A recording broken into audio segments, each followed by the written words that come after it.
What's up, everyone? Welcome back to my channel. I was kind of aggressive.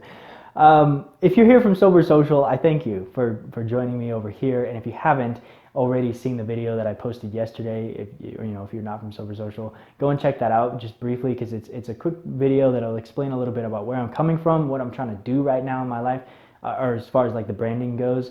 And long story short, I'm trying to reinvent myself. I'm trying to more consistently produce for you guys, and I'll explain a little bit why in that video. So be sure to check that out. But what we're going to jump into right now, coming back to this whole Xander Crofts and branding all around effort, is an area of my life that I feel like I've earned a relatively strong degree of mastery over. And the reason I'm doing that is because I don't want to dive into like all the things I've been struggling with. I feel like that might make it more relatable, but just not, I don't know. I just don't want to take that tone coming back right away after this reinvention that I'm attempting to do. So what we're going to do is we're going to jump into a spreadsheet that I've created for myself that I use to manage my finances. And it's only the finances I care about, which I'll explain once we jump into. But basically what it is I'm using it as a tool similar to what you might use Mint for, the financial app, the very popular one owned by Intuit. I've tried that app, and I've tried 100 other ones, and I just didn't quite like them as much as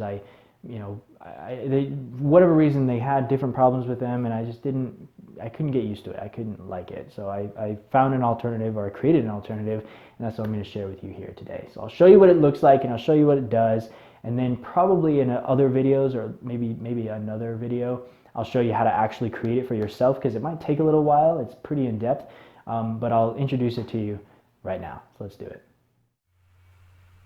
So here it is. This is what I call money in motion. I call it money in motion because in this spreadsheet, the only money I'm looking at is the money that's moving, right? Because I don't really care, for example, about the money that's in my IRA. I have a Roth IRA I've had for a few years, and I don't really care about it right now because I'm 24 years old. I'm not going to use that money. I'm not going to really see that money until I'm at least, I don't know, like 65 or whatever. So it's going to be decades before that money is at all relevant to me. So I don't care about it. I'm not going to look at it in this spreadsheet. I also don't try to do things like value my car, how much my car is worth, and try to incorporate that here, because it fluctuates, it depreciates over time, and it's not, even if I get a really good estimate, it's not perfect. I don't know exactly what I'm going to be able to sell it for, and so it doesn't matter to me. So what I'm really taking a look at here is only the money that's what's called liquid, and that means that it's it's either cash already, or it is convertible into cash, and so that's over here. So we'll start with the top left corner. I call this net cash, which might not be like a legitimate accounting term, but basically what it is it's taking into account 3 different accounts. You can do less or you can do more. It's totally up to you. I'll show you how to do that. But what I have is my bank account, which is a checking and a savings, and I lump those together into treating it like one account. My Discover card, which is a credit card, so that would have a negative impact on this. Any positive balance would be a negative impact here. And then my debit card, which is essentially a bank account. So that's what I have here, and they're summed up all together to tell me what do I have net, and what does my sort of savings look like over time. And as you can see, this is kind of downtrending. That's because I've been unemployed for a couple of years, and I've just been burning through my savings. I saved up enough money to live off my savings for a while, and then right here, well, actually it was like mid-June, I got a new job, and then I got my first paycheck. So that's this big spike, and as you can see over here too. So we'll go down to the bottom left corner. This is cash flow, pretty self-explanatory. This is just month by month how much I net earned or lost each month. So I gained about $130 in January. I lost about $800 in February, lost about $650, and so on and so forth. And so my cash flow has been net negative, and now with my new job it'll be net positive. The only reason it's net negative here in July is because it's only the 5th of July here as I'm shooting this, and I get paid twice a month, on the 15th and the last day of the month. So anyway, this is very powerful, and I love to see this. I mean, just the fact that I've built this myself, and I hope that you'll share in that as well. You'll get excited about seeing your money moving, and you'll have a legitimate, like you'll know, and you'll be able to see exactly what your financial picture looks like, or at least the financial picture that matters to you. So over here in the top right corner, this is all of my expenses for April. That's the one I have highlighted down here. So, you know, I spent $700 on rent. I have, you know, this in utilities, and every one of these is summed up to then give you the total here at the very top for that whole month. And then over here, of course, this is the my pie chart breaking it down by percentage. So sometimes this is more helpful and meaningful than other times. This is a great example. And here, in this particular month, I spent over half of my expenses. More than half the money that I spent was spent on rent. And the reason actually for that was because I paid for 2 months of rent in this month for whatever reason. I don't remember why, but anyway, yeah, I have pretty cheap rent. I'm very fortunate. And you can toggle between these. These are called splicers. I'll show you how to make all of these too. You can go in here and you can look at each of your months. You can, again, totals it, pie chart and everything else. And what's really cool about these splicers is you don't even have to just look at the months, which is what I'm usually looking at. But if you wanted to, for example, let's say you wanted to see how much am I spending on gasoline every month about. So you can see here, and you can see every month. There's not a seventh one because I haven't spent any money in July yet on gasoline.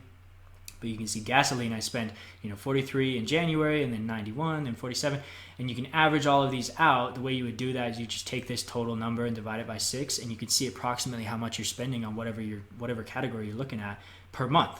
And so you can do that with anything you want. You can see, this is because I had to install the actual cable. I had to have them come and install it in the backyard or whatever, and then from there, of course, just a fixed rate. So that's pretty much the gist. And now the most challenging part of this whole spreadsheet. It was crazy. I can't believe I actually have successfully done it, and I can't wait to share it with you. So basically what I have here is, with a spreadsheet, and a spreadsheet that demands that you continue to update it. And I can't I don't know, I'm sure it's possible, but I'm not even sure I really want it. Unlike Mint or some of those other ones, what's that other one, that big, I can't remember the name of it, but anyway, there's tons of those financial managing apps where you can actually connect the app to your bank accounts and to your other accounts, and they'll automatically update every time you make a purchase or money moves around. That, I don't know how to do that in Excel because I've never really taken the time, because I don't care enough to do it. I'm not even sure that I would want that, because I like the engagement. I like to actually enter the entries in myself and have that as an incentive to come and look at all of this stuff, So anyway, that's just my personal preference. So I won't be showing you how to connect them to your accounts because I don't know how. So anyway, because of that, I have to enter them myself. And before I figured this out, you would have to actually go over to the raw data tab every single time you made a new entry and enter in each and every one of these. Every one of these things, or at least the ones that were relevant. You see here, some of them are not always. And then after that, you enter it, and it updates a lot of the stuff, but some of the stuff depends on pivot charts or pivot tables, which I'll explain all of this later. But you have to actually update the table. So it's this really lengthy process that I tried. I wanted to figure out how can I just automate that, or at least to a great degree automate it, so I can just literally just come to the front page and I don't have to ever leave the front page, the dashboard. I can just enter it right here, click send, it'd be done. And I figured it out. I figured out how to do it. It requires what's called VBA, but don't worry, you're not gonna have to learn any VBA itself. It does use VBA, but I found kind of like a workaround. So I just get very excited about that. You won't have to actually look at VBA or use VBA or know VBA, but you can it incorporates VBA because it does require it. So anyway, what it is, like I said, you just enter these all in, click send, and it not only sends the data here automatically. That's why these are all gray versus these ones, which are these were all entered manually. It not only enters the data, but it also updates all of the charts and everything automatically. So you just click send after you fill it out, and boom, everything is taken care of, everything's updated, everything, and you see the impact, all of it immediately. So very exciting, very, very fun. Hopefully you're as excited as I am. I can't wait to show it all to you. But it looks like this video is already long enough, so let's just go ahead and wrap it up here. Next video, I'll walk you through at least some of these steps. I don't know if I'll put it. I don't know if I'll try to lump it all into one video, but we'll see how it goes. I'll start breaking this down and walking you through step by step exactly how to make everything here that you see. I'm going to show you how to do.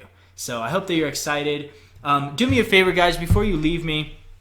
leave a comment and either, give me a suggestion for what you want to see in the future, or, just like offer me some praise maybe, or criticism, like what I could improve. Maybe you didn't enjoy something that I missed, or maybe you're like, maybe you can incorporate this into your account, or sorry, not your account, but your Excel spreadsheet, or something else. Like, engage with me, because that engagement, that feedback is what really drives me to continue wanting to do this. And it's what makes it feel like it's an actual, like, it makes it feel real to me. It makes it feel like I can actually potentially have an impact on somebody. And that just speaks so much more than a view count does, And so please go ahead if you're so inclined. I would really appreciate your feedback. And the best thing, if you really want to take advantage of me being so small as a YouTuber as of yet, go over to my Twitter and spark a conversation with me. Because I'm so small, you have the advantage of my, personalized attention.